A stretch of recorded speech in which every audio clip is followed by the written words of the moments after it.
we present Kenneth Williams, Derek Nimmo, Clement Freud, and Juno Alexander in Just a Minute. And as the minute horse fades away, here to tell you about it is our chairman, Nicholas Parsons.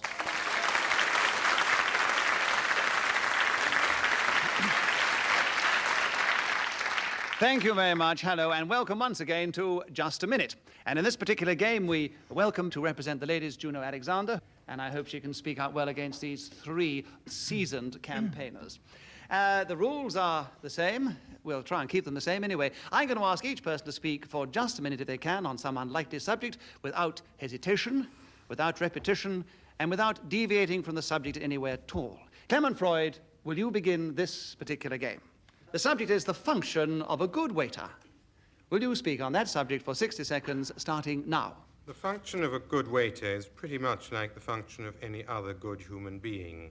He gets up early in the morning and performs his ablutions, and then runs out to catch a bus or train to work, where he goes throughout the day doing the devious and boring things that good people in this world tend to perform. Juno Alexander, you have challenged. Why? Because he said that he did devious things, which must be a deviation. No? Very clever.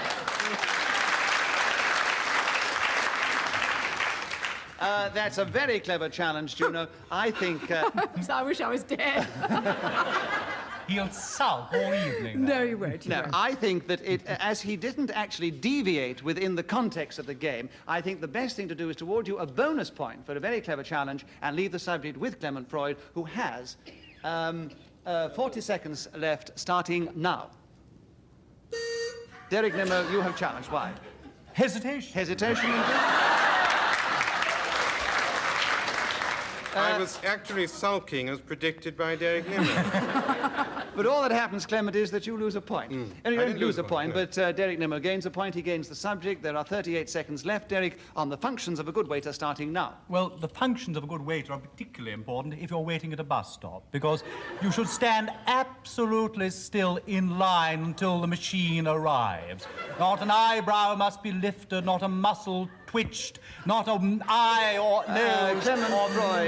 Clement Freud is challenged. Why do you challenge? Hesitation. Hesitation, indeed. So as I uphold your challenge, Clement, you take the subject back, you have a point, and you have 23 seconds left, starting now. A good waiter goes up to a customer, gives him a menu, and takes his order. Would you like smoked salmon, oysters, or caviar, he says, because these are the most expensive...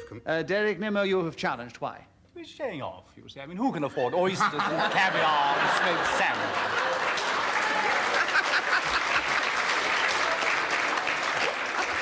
A good waiter says, would you like the brown Windsor soup? Derek, he may be showing off, but he's still playing the game as we have devised it, so Clement Freud has another point. He continues for 13 seconds for the function of a good waiter, starting now. In lower-class establishments, many good waiters ask whether you... Kenneth Williams, you have challenged this time. Deviation. Of course, you wouldn't find any good waiters in lower class establishments. Not true. They've got to start somewhere. It depends on the establishments which you frequent, Kenneth. Maybe in yours there are none. How are you casting aspersions? Yes. Oh.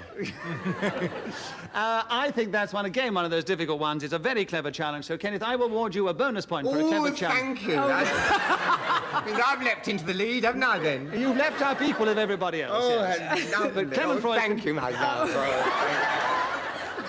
There are 9 seconds left for the functions of a good waiter, Clement Freud, starting now. It is particularly important for such a man to be attentive, to keep his eye on customers at all times. Derek Nimmo, you've challenged. Why? Repetition of customers. That is perfectly correct. We have had customers before. Derek Nimmo, the functions of a good waiter, starting now. Would you like the pea soup or the sausage roll, he says. I would like... Juno Alexander, you've challenged. Well, Why? this is a deviation because, really, if it's a good waiter, he'd offer the menu and not keep insisting on the people... You're all being right, far too right. clever. Derek Nimmo has another point. There are 2 seconds left for the functions of a good waiter. Derek, starting now. And here's the menu, sire, he said.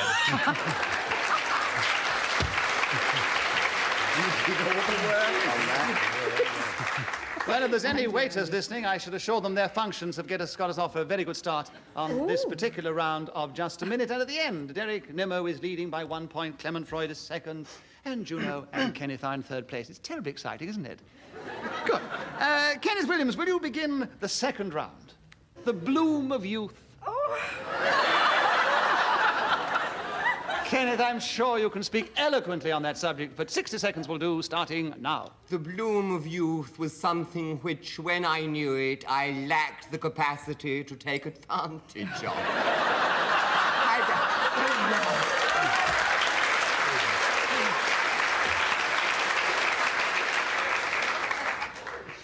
No, carry on, sorry, carry on. No, the applause absolutely floored Kenneth Williams. Yes, We didn't it did. expect It floored So me. we're still with you, Kenneth. Thank you. And we have 47 seconds left for your bloom of youth, starting now. Had I known then what I know now, I have no doubt that my career would have gone very differently. Still, I cherish those photographs which show me with that wonderful bloom, that look of innocence, and incredible... Juno Alexander, you've challenged Kenneth's bloom of youth. Why? Because he said he cherishes his youthful photographs, and usually the bloom is on the other side of his cheek. I think we enjoy Kenneth's bloom of youth so much, I can't quite see any genuine challenge there. So I'm afraid Kenneth has another point, as I don't agree with the challenge, and there are 35 seconds left for your bloom of youth, Kenneth, starting now. It was surrounded by golden curls, curls that went right down... Derek Nimmo, you've challenged. Deviation. It was surrounded by golden curls. The bloom of youth was! What's the matter with it? Well, I tell you what the matter is. He's given you another point, Kenneth. Oh, well, So lovely. there are 31 seconds for the bloom of youth, starting now. And a memorable portrait remains of that wonderful moment. I was once photographed, yes? Derek Nimmo, you've challenged. Why? Repetition of photographs. Oh, We've had the Yes, photograph. you're quite right. We've had more than one photograph. So, Derek, you have another point. You have 29 seconds for the bloom of youth, starting now. The most beautiful bloom that I saw in my youth was a bluebell that I picked in the merry month of May in some little woods just about my own. Clement Freud, you've Hesitation. challenged. Yes, very rotten of you, too. It was his My natural natural impediment. I didn't know he got one. Making fun of the sick. Very healthy. But to be fair, I am afraid I have to give it to you, Clement. You have a point. You have 17 seconds for the bloom of youth, starting now. The bloom of youth is something I always associate with Kenneth Williams. The golden curls that lapped around his forehead. Derek Nimmo, you've challenged. Why? Repetition of Kenneth Williams and his golden curls. Yes, indeed. We've had them both before. You can't have enough of them. Well, a lot of people are obviously in great sympathy with that thought, Kenneth, but we have to play the game, so Derek Nimmo has a point. He has 9.5 seconds for the bloom of youth, starting now. When I was 3.5 years old, my Aunt Beatrice came to the room and said, "What a blooming awful youth you are." And I said, "It's funny that you should say that, because people have said that to me before."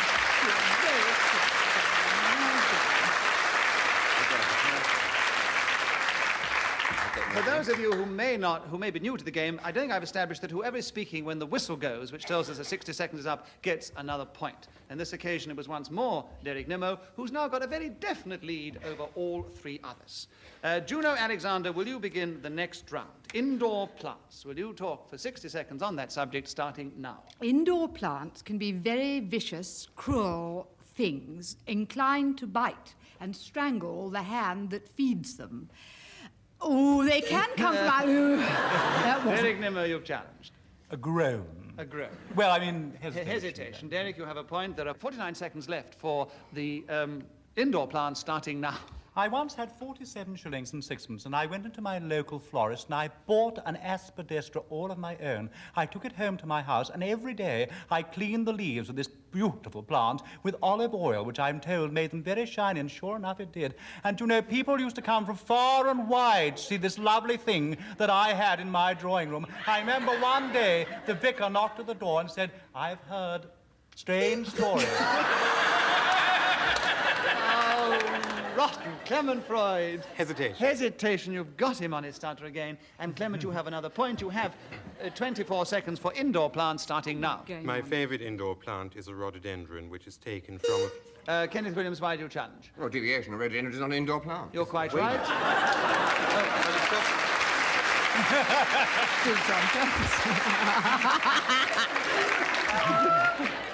Clement feels very hurt about this. You wish to justify it in I some was way. in the middle of saying a rhododendron, which I took out of a field into my drawing room. It would still, I consider, not become an indoor It plant. would be a plant indoors. It would not become an indoor plant, as this, I'm sure, is intended to mean. And so Kenneth Williams has a point. He has 20 seconds left, starting now. Well, I went quite recently to a house, and I said to the owner of that place, what a lovely rubber plant, and he said, no, it's real. And I meant... Yes, he did, you see. And what I meant was the plant of the rubber tree. Clement Freud. But of course he assumed that I meant it was No, synthetic. Yes. What? Clement has challenged. Repetition. Yes, indeed. Yes, there we are. So you lose it, Clement, but you get it back. So it's an advantage in all these things. 4 seconds left for indoor plants. Clement Freud. You said rubber twice. But So it's a repetition of rubber. You're allowed to, aren't you? Yeah, but not rubber, the indoor plants. You're allowed to mention the name of the subject, which is indoor plants, Kenneth. Oh, lackaday-roo. Oh, I never... What a charming way to swear. 4 seconds left for Clement Freud, indoor plants, starting now. One of the great mistakes when you have indoor plants is to overwater them.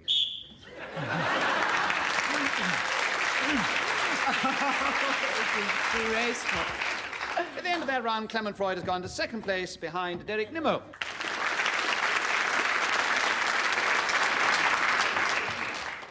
We're going to begin the next round with Derek Nimmo.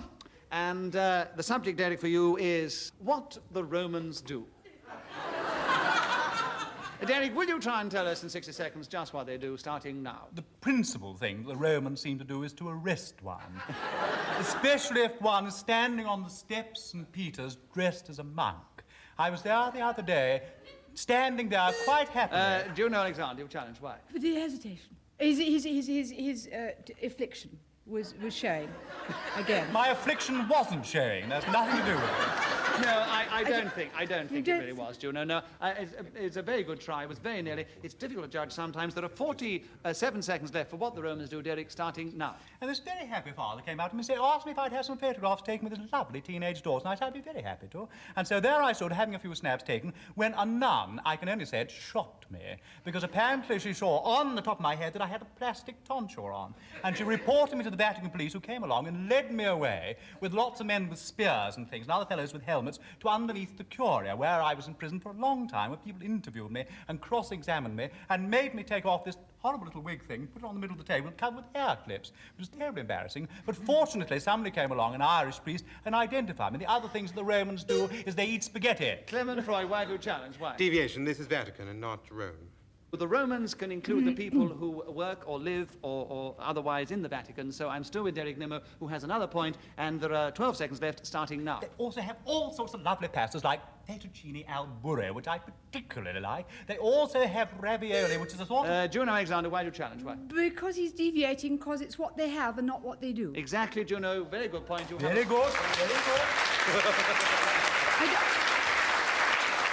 There are 5 seconds, Juno, for what the Romans do, starting now. Romans square shields and carries... Derek Nimmo, you've challenged. Deviation, that's what the Romans did, not what they do. They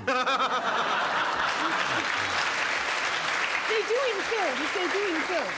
They do in films. I was about to say they do in films, and there's maybe many Romans running about their little boudoirs in Rome doing exactly this with shields. So...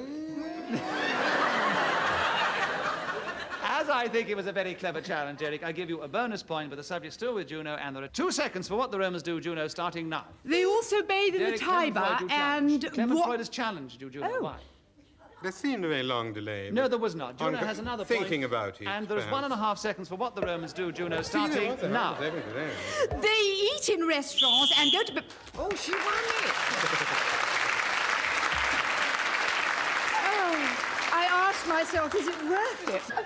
At the end of that round, Juno Alexander was speaking. She gains an extra point. She's gone into 3rd place behind Clement Freud and Derek Nimmo. Kenneth Williams is only just in 4th place. We hope he will improve on that in the next round.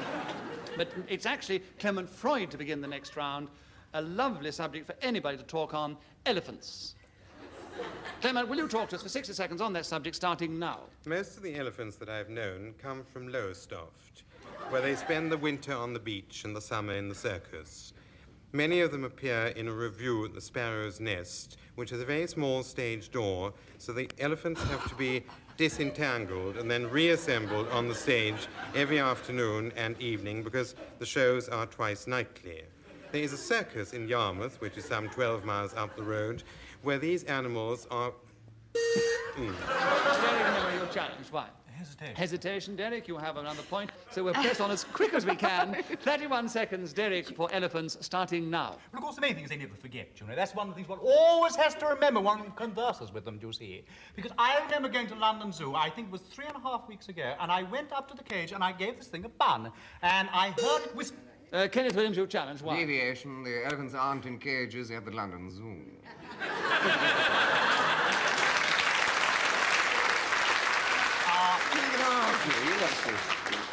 They Yes. are at night. This, can you justify that? Well, they are at night. Of course, they don't be wandering around during the night. They'd lock them up, and I was a nocturnal visitor. Out of your own mouth, you've committed yourself. You cannot be a nocturnal visitor to the zoo, so Kenneth Williams has You can a if point. you're a fellow, and I'm a fellow. I'm a villain. You're a fellow, all right. No, on this occasion, I think it's only fair. Kenneth has another point. He has 19 seconds for elephants, starting now. The only elephants I am familiar with are the ones that come from Ceylon, and once there, a keeper offered to let me hose them down. There were 3 or 4 of them, actually, and I took this hose in my hand, and he said to me, "Not only use the hose, mate." He said it was said in his accent. Of course, I can't do the accent. Yeah, a long time ago. Yeah. Clement Freud has challenged you. Repetition, 3 hoses. Yes, there were 3 hoses. Well, they've got their stockings like There were 4 elephants. There was one each. They probably needed 3 hoses. Clement Freud has another point with He's a hard 2 seconds left for elephants, starting now. Africa and India are the 2 continents from which... Oh.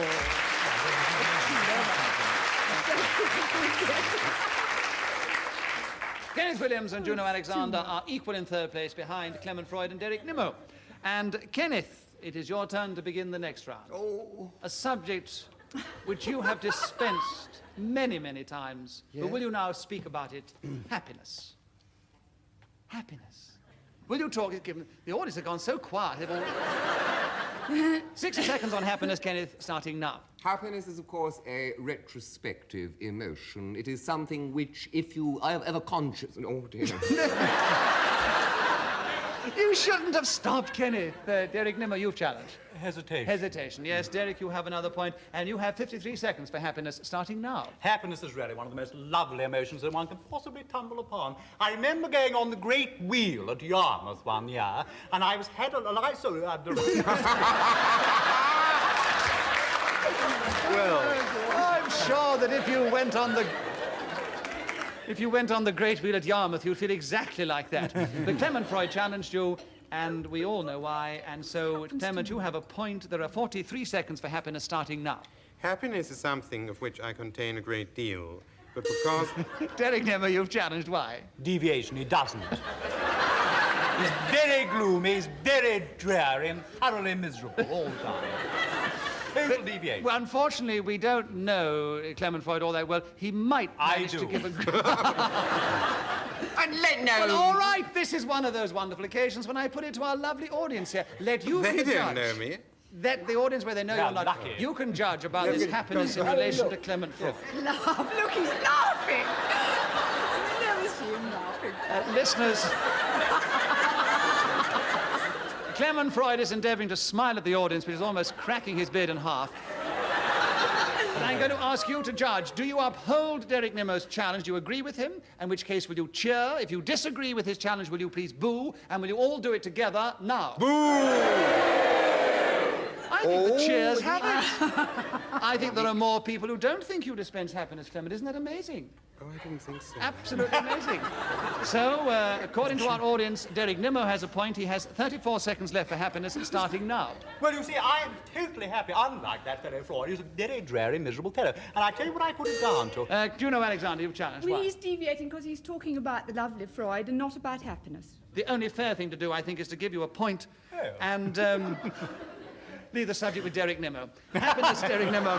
33 seconds left, starting now. One day at Morecambe, I went down and I paddled in the sea. And Juno, I saw a little crab and I thought, I am happy. Juno Alexander. He's at it again. He's talking about paddling in the sea. Well, and this not- is happiness to Happiness Derek to Nimmo. me. So there we Yes. are. 27 seconds for happiness, Derek, starting now. I enjoy simple pleasures. That's part of it, you see. I love going around with wreathed and smiles and dispensing a cheery what-ho to bus drivers and elephant keepers and people in the bloom of youth like Kenneth Williams. And I love rounding corners and saying, hello, old fruit, the sun's shining. Don't you feel tremendously happy today? Kenneth Williams, one of your Oh, challenges. this is all deviation. It's to do with his personal mannerisms. It's nothing to do with going around shouting the odds at people.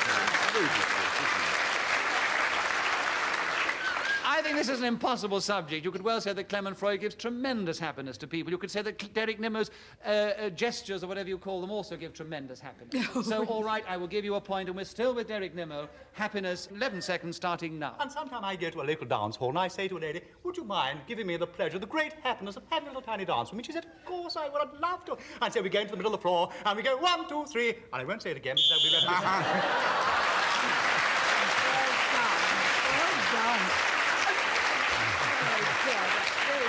Well, as Derek Nimmo was speaking when the whistle went, he gains yet another point, and Derek Nimmo's now got a commanding lead over the other three. Derek Nimmo, will you begin the next round? It's my birthday. Derek Nimmo, will you talk about my birthday starting now? The day happens to be my birthday, and I have a card to prove it.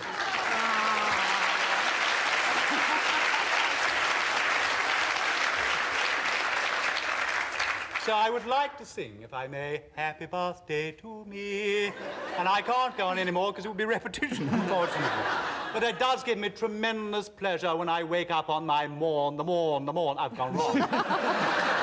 Clement Freud, you have challenged. Repetition. Repetition. You have 35 seconds for my birthday starting now. My birthday is on the 24th of April, and I am a Tauran, which means that I was born in the sign of the whatever it is, and am by nature humble, obedient, and one who spreads happiness. Is Derek Nimmo, you've challenged. Why? Deviation. We've already established that he doesn't spread happiness. By popular acclaim.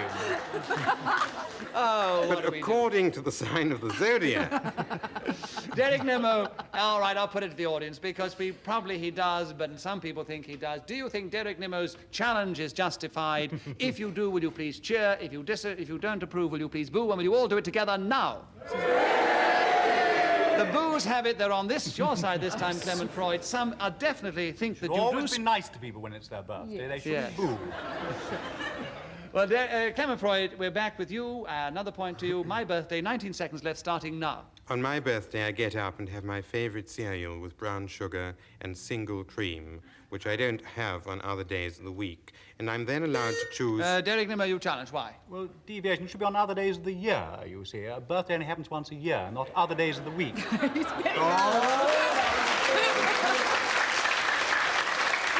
I think that's a very clever and justifiable challenge, Derek. There's a point to you. 9.5 seconds left for my birthday, starting now. So in comes my cake. They put it down in the middle of the table, full of candles, tremendous number of these flaming objects. Kenneth Williams, why do you challenge? Because if a cake was full of candles, you couldn't eat it. A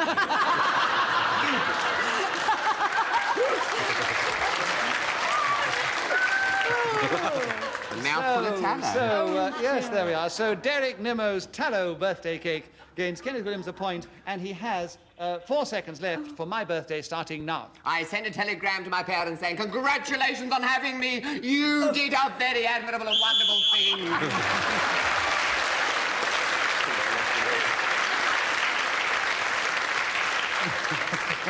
Well, Derek Nimmo's birthday brings us to the end of this particular show, I'm sorry to have to tell you. But I can give you the score at the end of that show. Juno Alexander was in 4th place. Kenneth Williams was in 3rd place. Just behind Clement Freud in 3rd place. And a very definitely overwhelming winner, today's birthday fellow, Derek Nimmo.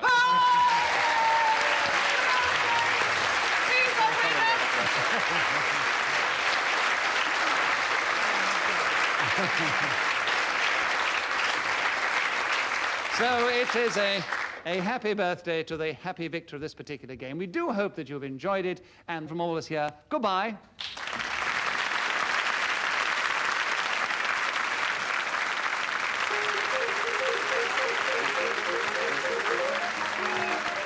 The chairman of Just a Minute was Nicholas Parsons. The programme was devised by Ian Dessiver and produced by David Hatch.